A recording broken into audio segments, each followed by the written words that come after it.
Hello everyone. Ayan, o kita nyo. Pauwi na uli kami sa aming bahay. Ayan, ang liwanag ng sikat ng araw ngayon. Oh. Ito ang bahay ng aming mga lola. Ayan.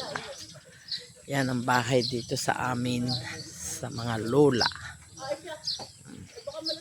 Ayun ang mangyan sa unahan. Yan ang mangyan ng Mindoro.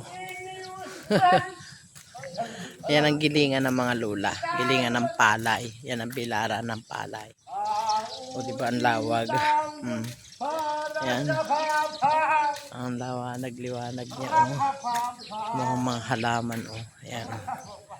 Bahay ito ng mga lola. Ayan. Pangharapan nila. O diba kaganda ng harapan. Lawak dito ng taniman. Kalamyas. Yung bugambilya. Yan guys. Thank you.